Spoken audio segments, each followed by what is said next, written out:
And what's up? What's up? Welcome in. Happy Friday. It is GC Live. I am Wes Mitchell. He is Chris Clark.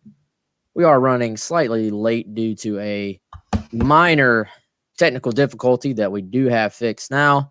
We are, of course, brought to you here on GC Live by Affordable Medical Equipment. Check them out, affordablemedicalusa.com. Home of the game day chair, 803-926-1493. Again, check them out, affordablemedicalusa.com.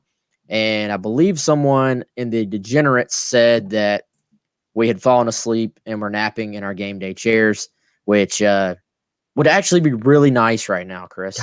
I wish that wouldn't have been said because that made me really want the game day chair nap. But we are not in one right now, unfortunately.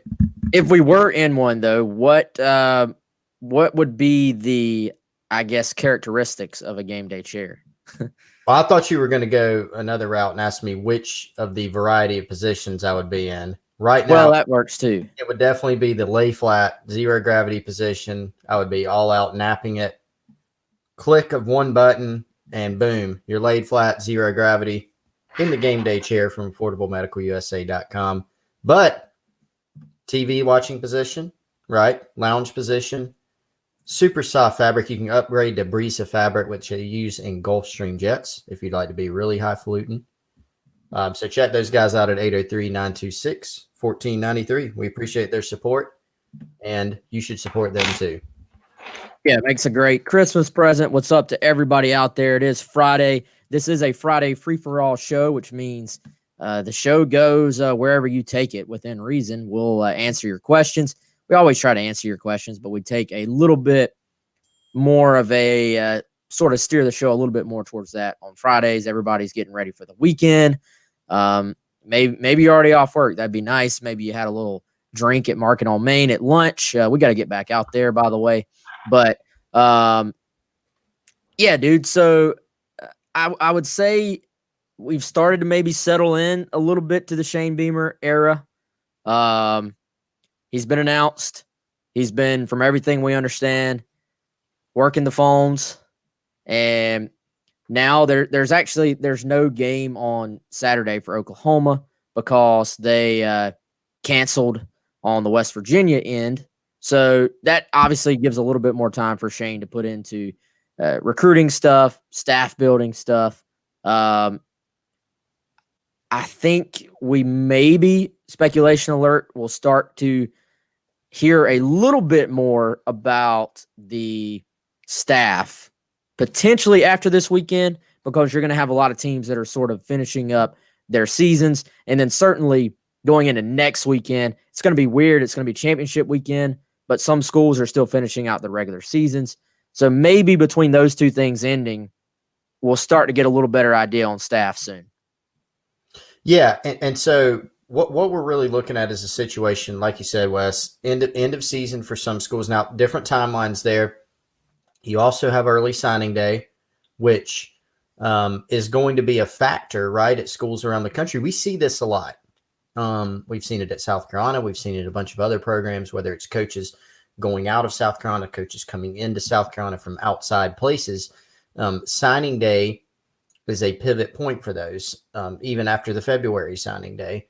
And there's a variety of reasons for that. But, the more stability programs have around signing day, the better in some cases. Now, everybody committed to South Carolina, all South Carolina targets know that this staff is in flux. But my point is, Wes, you may see some after signing day, right? Some moves made by Shane Beamer in getting further down the road with some guys after the early signing period.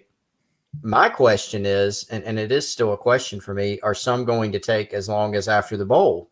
That could happen as well. So it is a process that he's taking his time with, and there's a lot of reasons that go into that.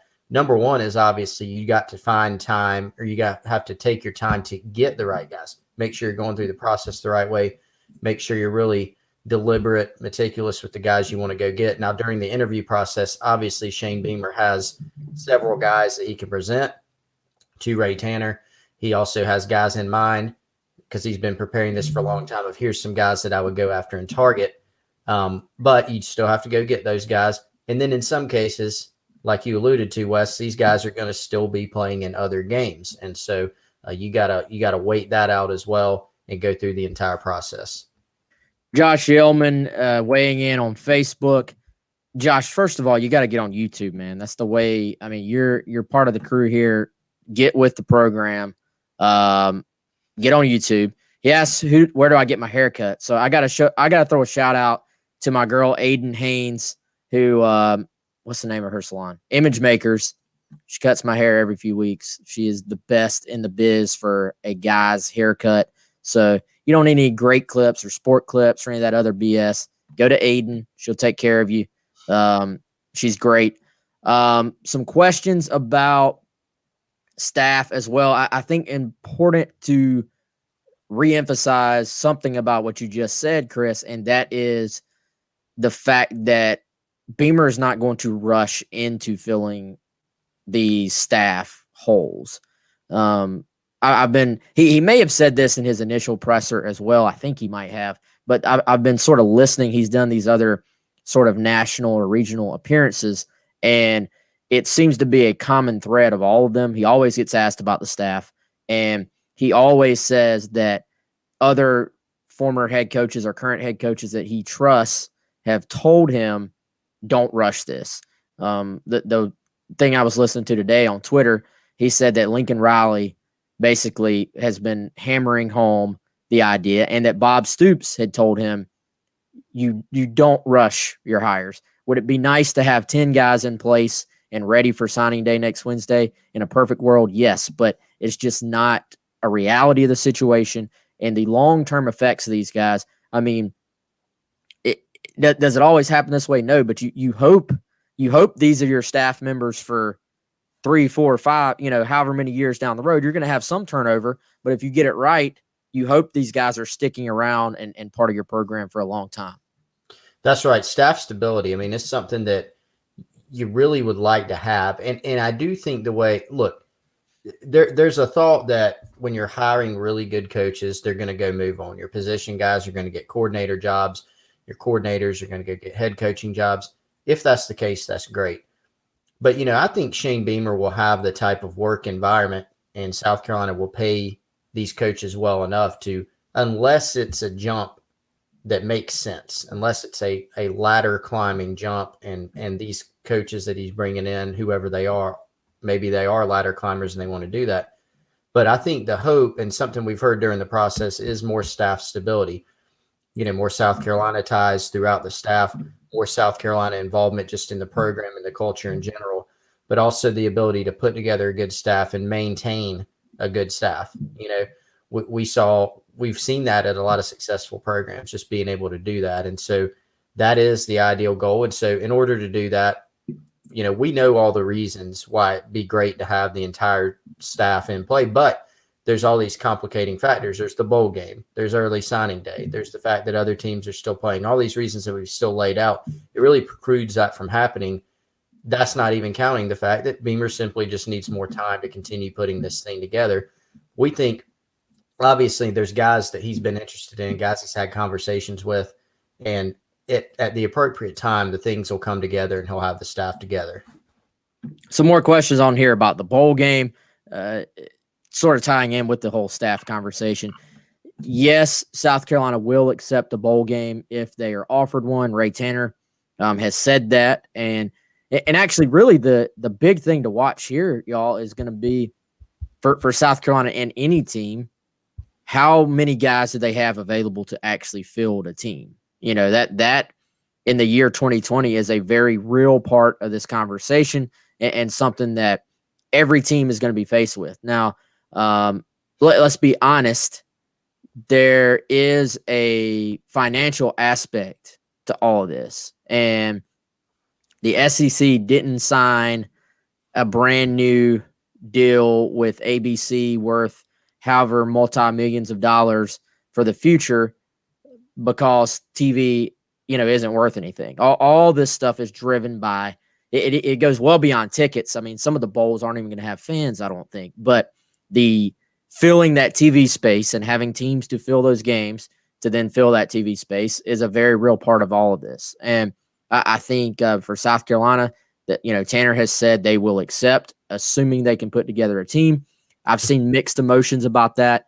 I see both sides. I think expecting it to be pretty is a fool's errand at this point. But for better or for worse, if South Carolina can field a team, I fully expect them to be picked for a game at this point, and I expect them to accept it. Yeah, and that is going to be the biggest question. What is the state of this team? We know that they were in bad shape in the Kentucky game. 16 guys on the defensive side of the ball. Scholarship players, or was it players in general? 16 guys basically, and that's not obviously a great number. And they were low at a bunch of other spots too. And then you have the fact that 3 Gamecocks have said, Ernest Jones, Shi Smith, Sedarius Hutcherson, guys that were in the mix for Kentucky, or 3 pretty good players. Pretty good players. They have already said they're going pro. Now, does that definitely mean they're out of the bowl? I don't know that we've heard that for sure. Correct me if I'm wrong, Wes. My assumption would be they're moving on. Right. But we've not heard, but that's my assumption as well. That is my assumption. That's what I'm working off of. But here's, if people are looking for sort of a key hinge point, maybe Sunday we'll know more when the players are supposed to return. This past week, mandatory week off, for college football players at South Carolina. Get some R&R, return home for a bit. We'll get back in. They'll have COVID testing. So what does that look like? Even before you get to that, how many players are there? Are there guys that are sort of in limbo with their situations? Are there guys that, the 3 that we mentioned, are they definitely moving on even before the bowl game like we think they will? There's still a lot of unanswered questions. And so the roster is not going to be in great shape regardless. But the question just becomes, is it so bad that they really can't field a team? And I don't even know if we have to use the word, can they field a competitive team? It's just sort of, can you field a team right now, period? Yeah, it's about, do you have 5 offensive linemen? Yeah, including one that can snap the football.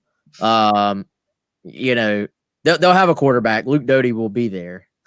I think that much is given, but do they have somebody? It's not about do they have somebody who can go rush the passer on defense. It's about, do they literally have anybody who can line up on the defensive line, So it's not going to be pretty at all. Yeah. No expectations whatsoever for that. Now, if you're South Carolina, you kind of just have to hope the opponent is in a similar shape, right? And I think you just oversimplify everything and try to get a bunch of young players reps. Not that you're going to be given a choice on who's getting reps, to be honest, but by default, it's going to be a lot of young players getting reps, right?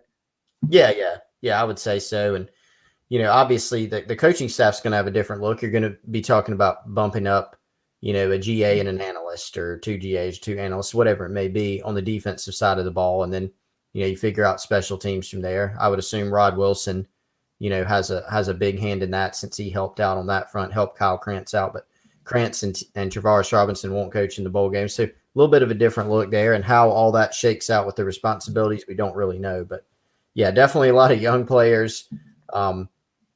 Probably a walk-on heavy, if we're being honest. We're going to see some walk-ons. We're going to see some guys that have not played a ton of football get to go out there and play. And you're right, probably not going to, timeline-wise, that's the other question. We've asked some people, well, what about practice? What about this? What about that? And everybody's just sort of, well, I don't know. We'll see, And so it's a lot of wait and see. This thing's going to come together, sort of later. They are proceeding as if they're going to play a bowl game, but there's just, again, questions to be answered. Yeah, and we had a question about certain guys. Would they be available to play in a bowl game? I don't. Who knows at this point? Well, we might know more Sunday. We might. Yes. Yeah, maybe. Yeah, I mean, that's at least a starting point for knowing. If your question is so and so playing in the bowl game, we probably, on most guys, there's some we could feel confident about probably, but most of the guys it's sort of like we don't know. Yeah, well, as far as injuries, it's a crapshoot, but it's also a crapshoot of who's there Sunday and who's there after Sunday.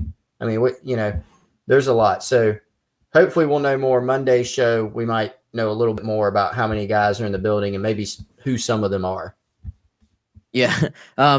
Let's throw a shout out real quick to Stephen Holmes, a first-time live viewer. What's up, Stephen? If you got a question, man, just throw it in the chat. We will try to get to it. Actually, Stephen's already done that. So we'll reward our newbie here and welcome him into the club, into the degenerates, if I can say the word.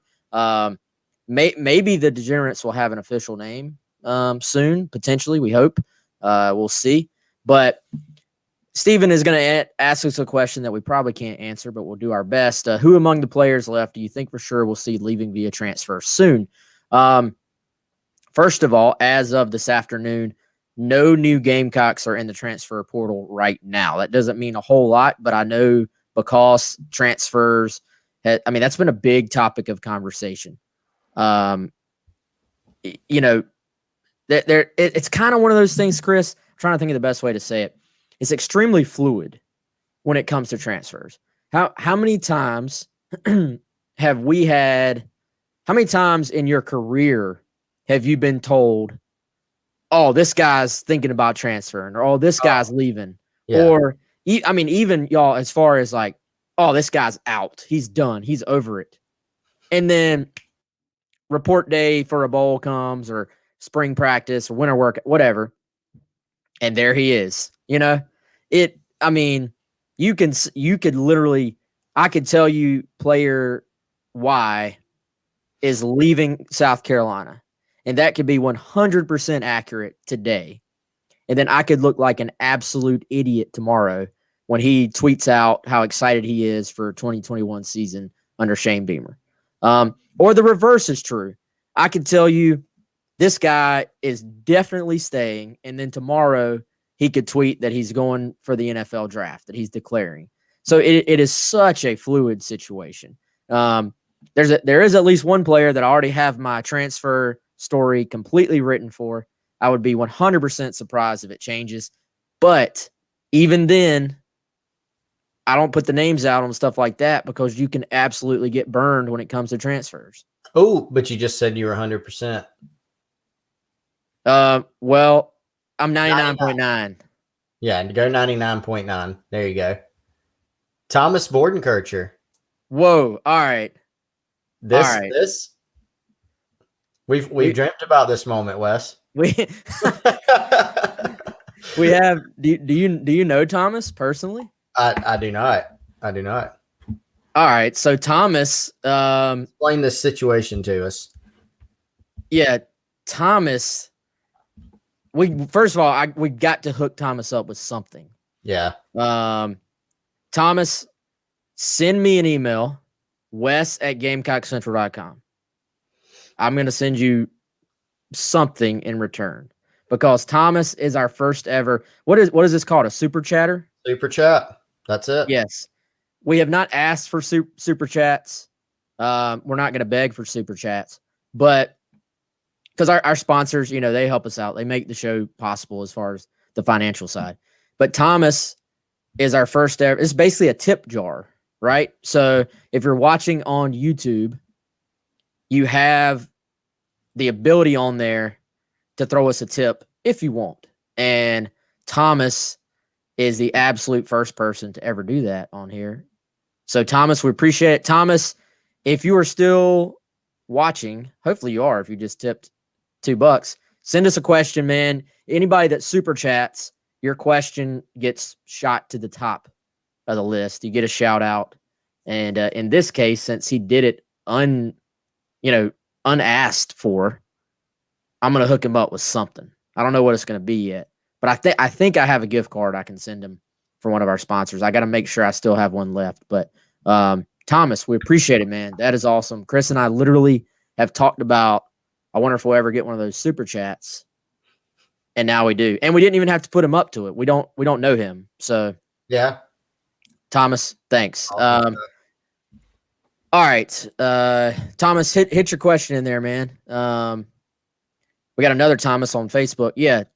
Thomas on Facebook. Get the YouTube. That's where the party is happening. All right, Chris. Thomas, What? it's Wes at GamecockCentral.com. He asked for your email again. Okay. All right. Yeah. Wes at GamecockCentral.com. I'll throw you something. If anybody, I don't even, here's the thing, man. I don't even know what that system looks like from their end. I think there's a button on there where you can push a little dollar sign and it'll let you like throw us 99 cents and you can pay for our beer this weekend or something. But, anyway, you don't have to, it's just a thing. It's there. But all right, Chris, where is your attention moving forward? As far as South Carolina this weekend and into next?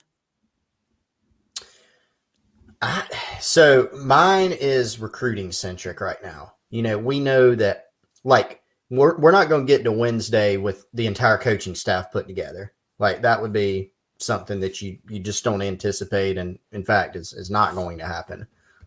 So I think about signing day. Now, Wes, you already covered this yesterday on the show and in some of your writings on Gamecock Central.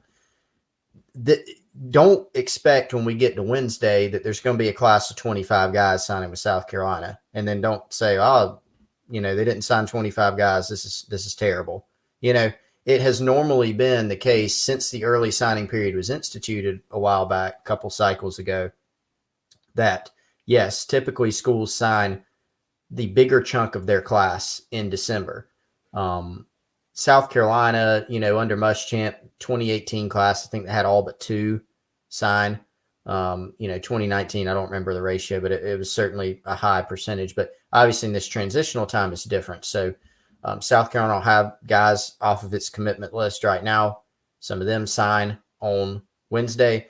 And then there's a small, sort of a smaller pool for next Wednesday that of uncommitted guys, or maybe guys committed to other schools right now, that they're going to try to work up until then and see if they can go ahead and flip any of them or just land any of the uncommitted guys before Wednesday. So that's where my head's at, man. That's what I'm paying the most attention to. We're still going to have other content. I've got another search piece that I've got to finish that you are actually very kindly editing for me after the show probably. And then we have some coaching, assistant coaching stuff that we got to push out on the site too, that we're going to be working on this weekend. But that's sort of my focus. That's where we're turning, is toward recruiting right now. Thomas, we'll hit your question here, man. I just saw your email too, by the way, so it got through. When are we going to have more guests like Darian? I think that is something that will absolutely be part of the plan in the off season. Now, it worked out with Darian, and with his people reaching out and him retiring yesterday, and it just happened to work out. And he played for Beamer, so it was perfect to have him on. But I think, especially once things sort of calm down, the last month, there's been no shortage of things to get on here and talk about. I never want this to be a show where we get on here and just make up things to talk about. We only want the show to be when there are actual things happening. So if we can have some former Gamecocks on, I think that will be a much bigger part of the show moving forward, and something that should be something to look forward to in the offseason. Shout out to our boy, Mike Yuva. Mike, we're getting pizza next week. If for those who don't know, Mike _Yuva gets paid in pizza. Pretty much it. Wow. And Thomas has hooked us up with another super chat. So we're going all in on the super chats here, Thomas. I appreciate that, man. But other guys, and I think it'll be something where maybe even some of the current NFL people, once we get kind of out of their regular seasons, maybe those guys can be on for the offseason. And then I'd love to have just some former Gamecocks on that maybe we haven't heard from in a while, and sort of catch up on what they're doing. And there's a lot of really good stories out there, I'm sure, about what these guys are doing just in their own personal lives. Yeah, definitely. Darian was a really good interview. Obviously, playing for Beamer, playing for Spurrier, great timing with his retirement, 10 years in the league. And man, that really, I was telling somebody yesterday, that sort of made me feel like I'm aging pretty rapidly, that Darian Stewart has already completed his college career and already played 10 years in the NFL. Outstanding accomplishment for him. So, yeah, definitely guess something Wes and I talk about a lot. We're going to be doing more of it. Lately, it's been busy on the show. There's a lot of stuff to talk about, no shortage of topics, but guests will be definitely a focal point as we continue to grow the show, which it has. I think we can get DJ Swearinger on here, man. Think so? RJ wants DJ on. I think we can make that happen. I don't think that one's going to be a problem. I've had actually this offseason, Pharaoh had mentioned the possibility of coming on. Debo had mentioned coming on. So I hopefully we can get some of those guys in. And if all of you keep watching, then certainly they're going to feel like they want to come on the show and be a part of it. Shout out to Josh Yellman throwing $5. And so, all right. So he did not want to be outdone by Thomas. Although if you add Thomas's together, his still is beating Josh's. But Josh with our biggest donation to boot with the $5 different Thomases, right? You had Thomas Bordenkircher. I hope I said the name right. Oh, no, you're right. Sure. You're right. Yeah. Thomas B opened up the floodgates. And then Thomas Y, who came over from Facebook and is now on YouTube throwing our beer money at us. Thomas, if we ever see you out, we will buy you a beer. So how about that? And we appreciate Josh Yellman for getting in as well. That's all. I did not expect any of this, but so all right. Moving forward, I'm with you, man. Recruiting will be interesting. I think this is the modern approach, though, man, is you got to hit the portal. You got to hit some JUCOs. That's sort of a given anyway. Every new staff has always sort of looked, what can we find in JUCOs? But the modern way to do it is the transfer portal. Mm-hmm. So I think we've been told South Carolina will do that. We've been told there are certain positions in particular that you have to look at, and those positions are obvious. Wide receiver, linebacker, DB, pass rusher. That doesn't mean every other spot on your team is 100% exactly where you want it to be, but you sort of have to pick what spots need help the most. And I think we all realize, we all know that's the case at those positions. And it is something moving forward that will continue to sort of evolve as far as what they're looking for. I don't think, Chris, you want to be in the transfer portal you're 5 years from now. You want to be hitting up the transfer portal for tiny needs, but off the bat, maybe you want to do that a little bit a little bit more at the beginning. Yeah, for sure. I mean, ideally, and look, South Carolina has always had some success. Even when they were really building the program, they were plucking some junior college guys. I mean, remember, Wes, we were talking about this yesterday, that 2010 team that beat Alabama. You had Tony Straughter and Josh Dickerson. I mean, I think they were starting for that team at linebacker, two Georgia military dudes. You think about the 2012 team, which I consider the best Gamecock football team. You had Byron Gerardo, starting, playing big snaps in there. So even when things are rolling, a place like South Carolina, you can go pluck some JUCO talent to get just some good players that can help you or can start or maybe fill a little bit of a hole for you on your depth chart. They're going to have to go this route a little bit more at the beginning.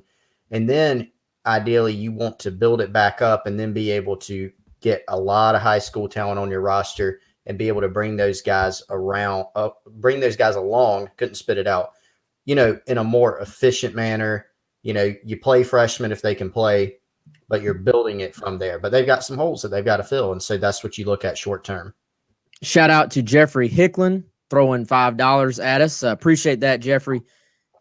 I will answer you 100% honestly. But we're not going to do the process elimination thing where we just knock off guys. Ask about every player. Yeah. It is not for Jamie Robinson. It is on that side of the ball. That's all I'm going to say. All right, let's see. We got another one. Dustin Kress with $10 from Ohio. Don't buy 99-cent beer. Thanks for keeping us informed. Thank you, Dustin. You got a question, Dustin? Thank you, Dustin. Appreciate that. Yeah, we appreciate you, man. If you have a question, throw it in there. God, the chat is on fire today. Yuva says this is a reporter's version of OnlyFans with us raking in the money on Friday. Yes, I'm cool with that. Robert McKenzie says any word on realistic options for OC under Shane Beamer.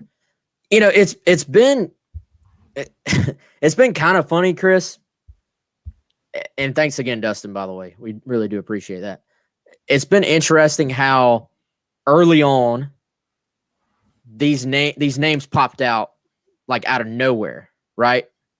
And they were pretty much everywhere. They were, everybody has mentioned the idea of like Garrett Riley.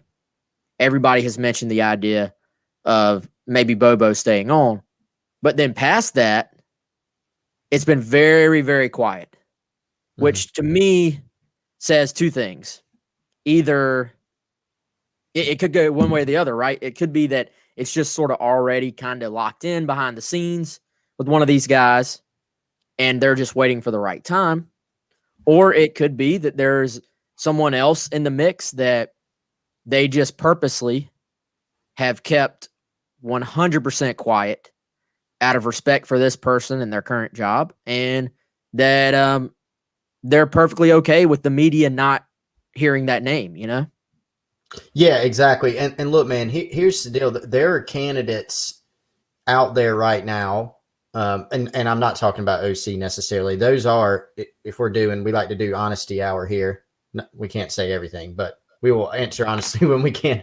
Those are the only two guys I've heard as legitimate like OC possibilities, right? There's some other guys at other spots, whether it's position coach, whether it's strength coach, that have not been reported yet that are candidates.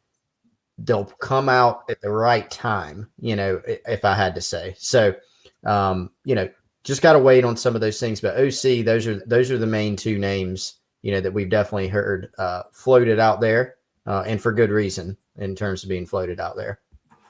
Shout out to Josh, throwing one out here as well. Josh, throw us a question in here, man.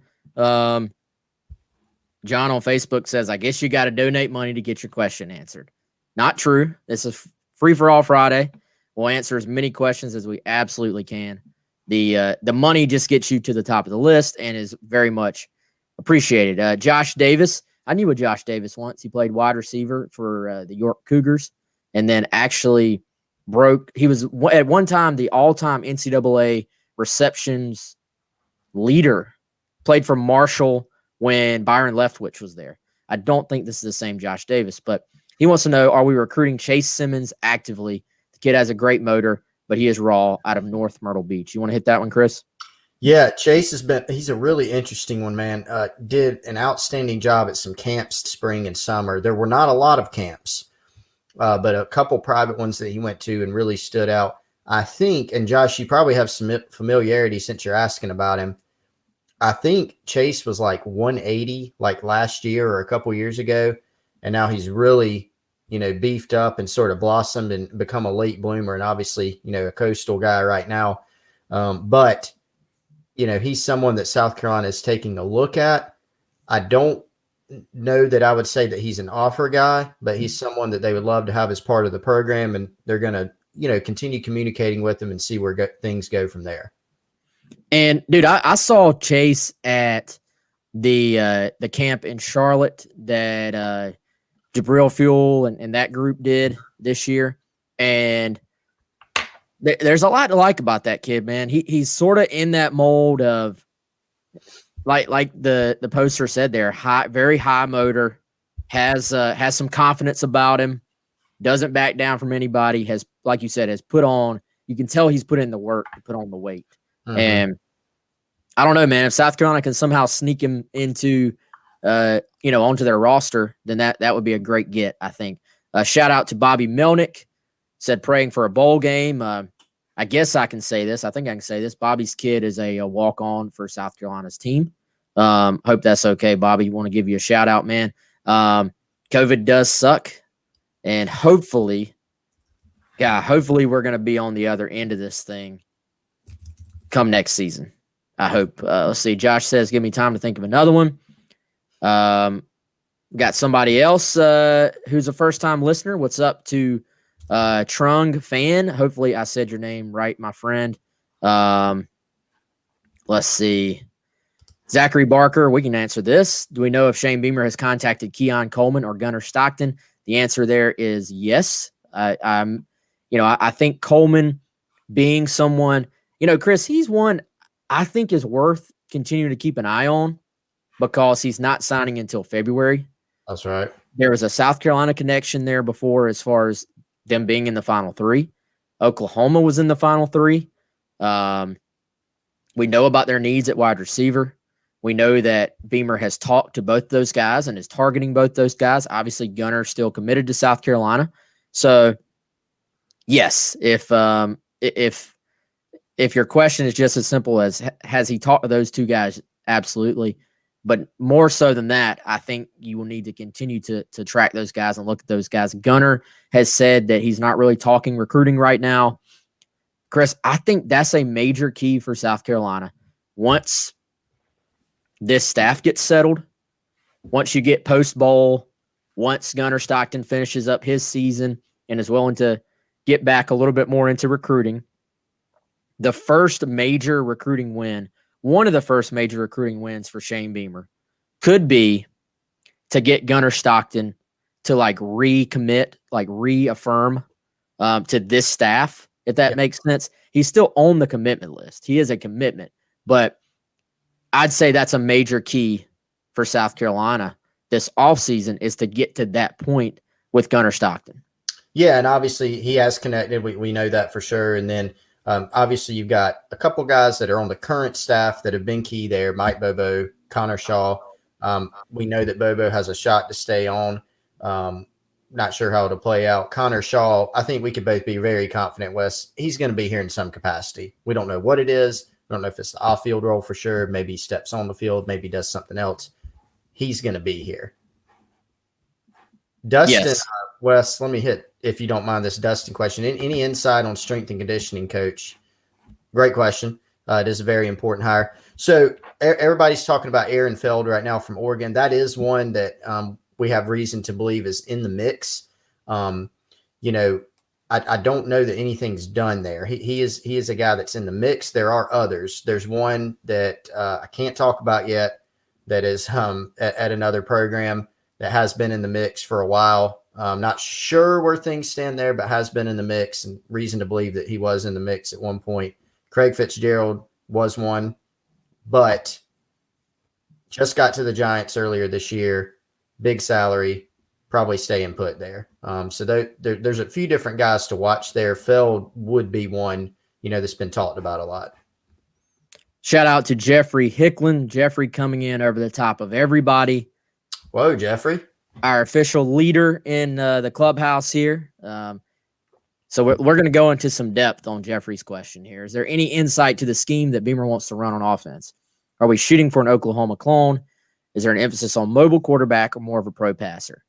So, Jeffrey, I would say, first of all, in a general sense, Chris, don't you get the sense that Oklahoma's offense is kind of the direction that they want to go?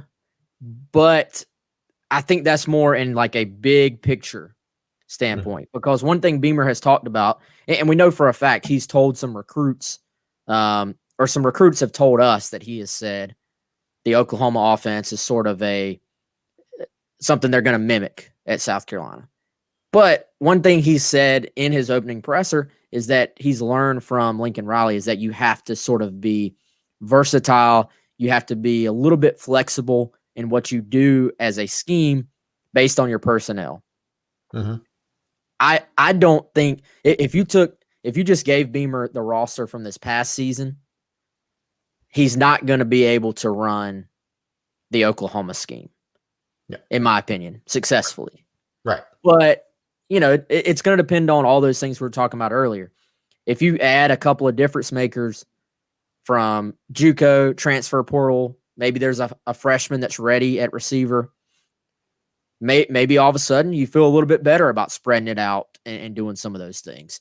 Long term, I think that's definitely the plan, is for it to be similar to Oklahoma with South Carolina's on tweaks on that. Now, whether it's mobile or pro, I don't know, Chris. I think we've seen Oklahoma do a little bit of both. Yeah. Generally, the way the coaches look at their scheme, especially a scheme like Oklahoma's, is the person has to be able to process and physically deliver in the passing game first. Yes. Then, if they happen to be able to add in the QB run elements as well, that's like a cherry on top type thing. Now, I do look at Oklahoma. It seems like they want a quarterback that's not just an absolute statue, right? Do you have to be Lamar Jackson? No. But do you need to be able to do a little bit to keep a defense honest with your legs in that scheme? That, from what I've seen out of them under Lincoln Riley, has been sort of the case. They have to be able to make the throws and then run. Now, you look at a Kyler Murray, this guy looks like a video game in real life. So it's going to depend on personnel. If South Carolina was running this offense with Luke Doty, it's probably called a little bit on game day differently than it would be if they were running this offense with Ryan Helinski or Colton Gauthier. So all those elements will play into this. Your thoughts, Chris? Yeah, and so here's another thought on it, because I don't want to just sort of reiterate what you said. I think you made some great points there. South Carolina's run game was obviously the strength of this team this year, and going in, even if it's not as good as this season in 2021, you would have to start there with that's your foundation to build off of. A lot of people think of, a Lincoln Riley style offense. They think throw the ball all over the place. And it is from that air raid tree, right? But Lincoln Riley, when he got to Oklahoma, made a good decision of saying, he looked around and said, wow, we got some good backs here. Like, let's also make sure that we're emphasizing running the ball. And I remember talking to Lincoln Riley when he was at ECU. I got to interview him once or twice before they played South Carolina. And he was talking about some of the differences with how he ran the offense as opposed to, say, Mike Leach or some of the other air raid guys, and that he emphasized the run a little bit more. And so that's been the case at Oklahoma too. They've certainly had some really good performances from some of their running backs there too, and they've had good backs. And then they've had, 8 straight Heisman quarterbacks or whatever it was. They've had Baker Mayfield and Kyler Murray, and then you look at Jalen Hurts in there. I mean, they've done a really good job with, their quarterbacks, and part of it's the system, part of it's talent, and a lot of them have been mobile. But he's had success with guys that maybe weren't as mobile as that in the past too. So you scheme around it. No matter what type of offense you're playing in, it's always a plus to have a guy, that's mobile. And I think the other point I was going to make is when like Mike Bobo does not run the air raid, right? But he also opens it up and can run a variety of different concepts based on personnel. If you go back and look at what they did at Colorado State, say his last couple of years there, they spread it out more than we saw at South Carolina this year. And that's because they had better receivers. They had more ability to stretch the field and make plays in the passing game than South Carolina did. That's why there's more of an emphasis this year on let's line up, let's run the ball, including out of I formation, because that was their bread and butter. So Mike Bobo has some versatility to what he can do. Is he air raid? No. But that's one, he obviously has a lot of experience too. He's got experience in different backgrounds, and that's why, he's another name that we've also heard as a possibility. Trung says, thanks for the shout out. How can I donate to the cause? Dude, and we appreciate the donations. We're not asking for them. If you want to, I think there's a little $ button on YouTube you can hit, but don't feel obligated. Thomas, who got this party started, says we should do the show from Lucky's Sports Shack. I think that's in Irmo. If you're connected there, Thomas, if you own the place or run the place or know the folks, hit us up, man. We're always open for stuff like that. Love to come out there. Let's see. I had another question. Chase said he just tuned in. Who would be the DC in a bowl game this year? So I think that's worth hitting on, Chris. We haven't really talked about that much. It's going to be frankly, it's like a skeleton staff right now. Like it's going to be thrown together. Currently, South Carolina essentially has, 8 of their guys from the last class or last staff, I should say, still out there coaching. And I don't know who would be the defensive coordinator. Clearly, you're going to fill those holes by putting grad assistants or analysts basically on the field for the bowl game, which is good experience for them actually. But who will actually call the defense? I have no idea. I have a guess, and that's all it is at this point. We'll definitely try to run that down before the bowl as a reportable, hey, guys, here's what's going to happen. If we hear it, we'll pass it on. My guess right now, just to give some context, Tracy Rocker as defensive coordinator, maybe. Acting defensive coordinator. I'm not talking about 2021. I'm talking about for the bowl only. Maybe bump up DeMarco McNeil, who's an analyst and has a defensive line background. Let him coach the defensive line. And then maybe Aaron Fireball, who has defensive backs background. Maybe you bump him into a defensive backs spot, maybe help out on special teams. That would be my guess for how it could play out, but we don't know yet. Shout out to Walter throwing in a tip as well. Walter, throw us a question, man. If you want us to answer it, let's see. Oh, he already sent one. Any chance of South Carolina getting Kamari Wilson, the 2022 number 1 safety? Any thoughts on that, Chris? Kamari was someone who he actually visited. Well, I say visited. Remember, no official or unofficial visits, but you can still go to games on your own dime. He was actually in Columbia for the Auburn game this year with one of his coaches. He knows Gilbert Edmond from the same high school. And they also, Auburn actually had a former teammate, Jamie and Sherwood, who played. So they made the trip to Columbia to watch those guys. And at one point, a decent amount of traction. Now, obviously, coaching change has completely thrown all that up in the air. He does like South Carolina. How much of that is tied to the old staff, I'm not quite sure. So at some point, we'll reassess Kamari Wilson. Josh says $10 for 200 characters, actually. That's actually a pretty good staff you put together there, Josh. If Josh was running South Carolina football, I think he did pretty well there, man. It's a good list. I can't, and we'd give you some hints if we could, honestly, if we knew, but I don't think it's at that point yet, Chris, of knowing what the staff is going to look like. Now, as far as putting some pieces together, some people that have a chance to be on the staff, some people that have a chance to stay, having Dez Kitchings or Jay Graham at running backs coach. I mean, that seems to be probably where it's headed, I would think. Yeah. I think that's safe to say. Bobo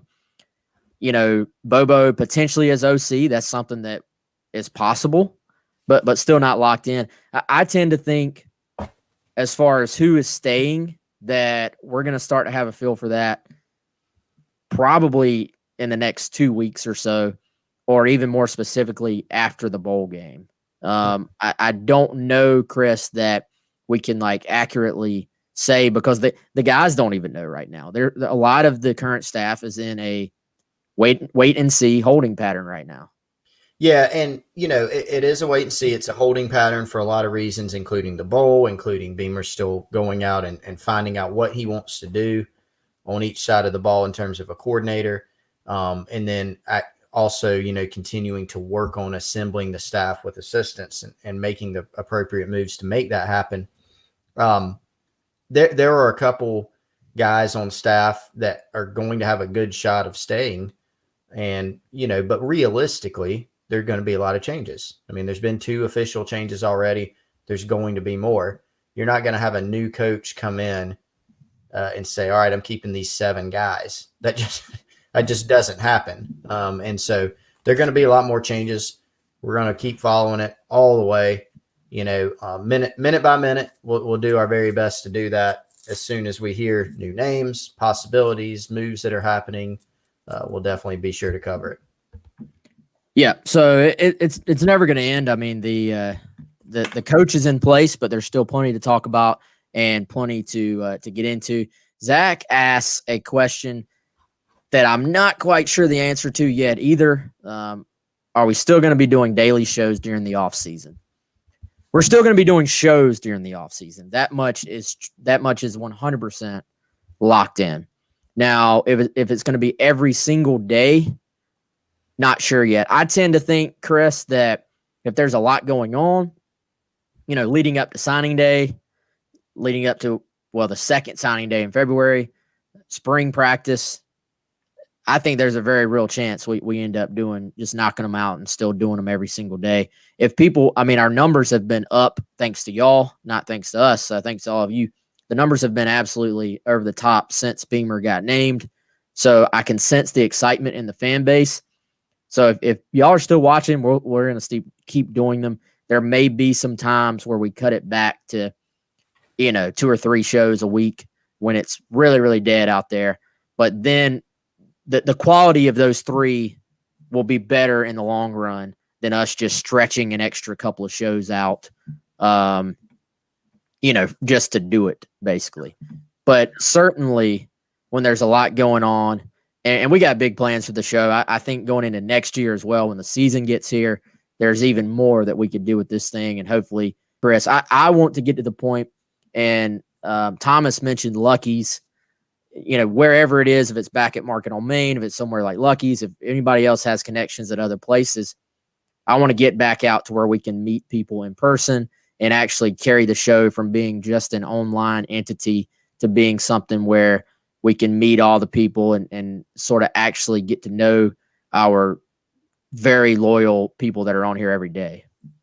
Yeah, exactly. We had was that our first remote? No. Market on Main. Obviously, we've done several remotes. Angry Fish, we did one, and it was outstanding. So yeah, hopefully we can continue to do those. And the show has really continued to grow.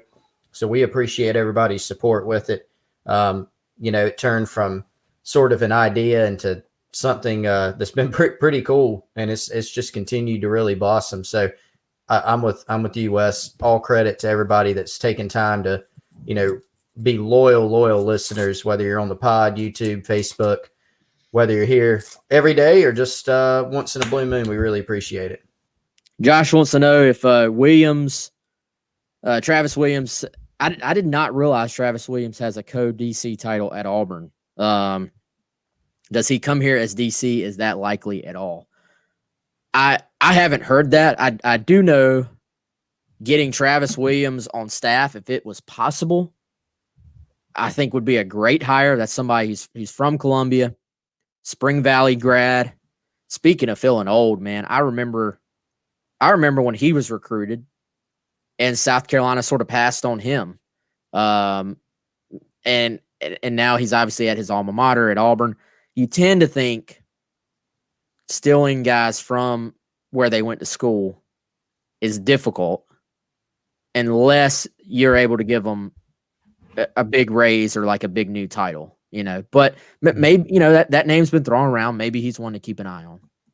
Yeah. And people are talking about Jay Graham. Similar thing. Jay's been here before. He's been at Tennessee. This is the second stint at Tennessee. Right. So that's where he went to school, was a really good running back at Tennessee. So that dynamic is there too. Plus, look, here's the other thing is you got Des Kitchings is really good, and, at linebacker, you got Rod Wilson here who coaches linebackers, and he's a guy who's considered a real coach who's got significant upside and potential. He's still young, but a lot of people think really highly of Rod Wilson, and he's a Gamecock guy. So, a lot of different things that go into it for sure.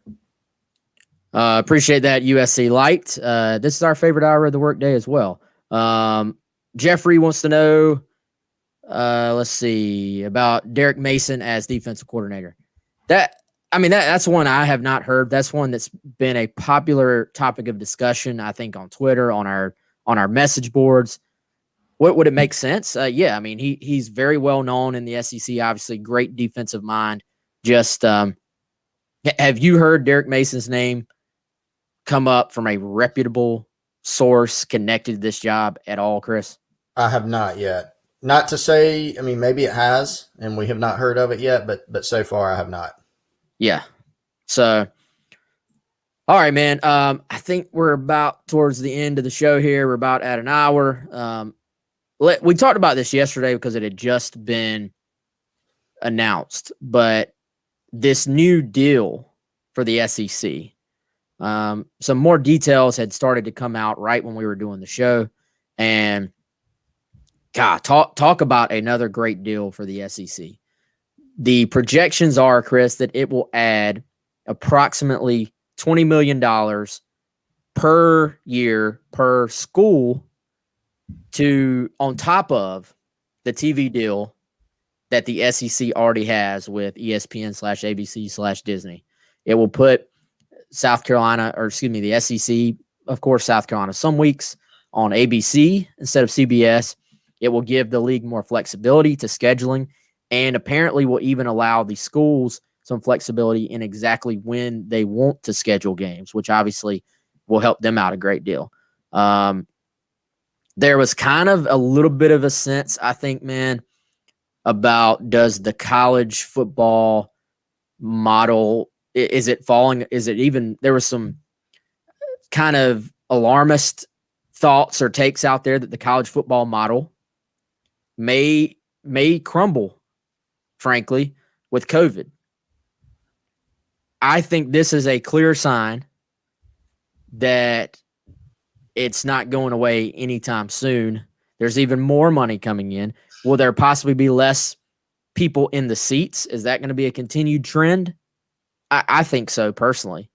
I think we will see schools continue to add suites versus seats, in that you're going to have less and less volume of people. But as long as this TV revenue money is coming in, this train is not slowing down anytime soon. Yeah, I mean, the SEC distribution to schools last year, I think somewhere between 44 to 46 million. And this is going to up that. That was TV plus bowl money split among all the member schools. And so this is going to up that. Schools are really excited about it across the SEC because of A, the money, B, the flexibility, Wes, that you mentioned. But yeah, that's the thing. I mean, this is something that people in college football administrators have been concerned about, I think you could say, for several years, because you're happy about the TV money coming in, but where is a huge chunk of your athletic department revenue? Was coming from people who have butts in the seats. They're donating, they're buying tickets, they're coming in and they have concessions. Now you got alcohol sales. So there's all those different things. So they've been weighing, okay, yeah, we definitely want the TV money. We're going to be on TV. We want to be on TV, and we want as much money as possible in order to be on television. But also, balancing that versus we want TV experience to be good for people and we want that money, but we also want to make sure our experience is good. So that the days of just, hey, everybody cram in here like sardines and that's it, is sort of over. Now it's about creating an experience even beyond just the game in the stadium. And South Carolina was really behind on suites. They've gotten better with that. They'll have to continue to expand that because with suites comes a better experience for anybody who's been in a suite. Now, there's something to be said for being out in the masses, and that's really cool too. But suites are a really good experience, obviously, if you can afford it.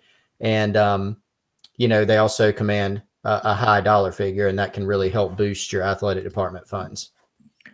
Yep. All right, y'all. I think that's going to do it. I want to thank everybody for joining. I want to thank everybody that super chatted. I was trying to get a quick list of the super chats, but I don't see a way for it to show me just that. So I apologize that I can't give you all another shout out right now, but just know it is appreciated. All of our regular listeners and watchers and readers and all that is appreciated from you guys as well. Let's do this again on Monday. I'm sure there will be plenty to talk about. I hope everybody has a great weekend. This has been really, really fun. For Chris, I'm Wes. I can't tell you how much we appreciate it. And we will see you all on Monday.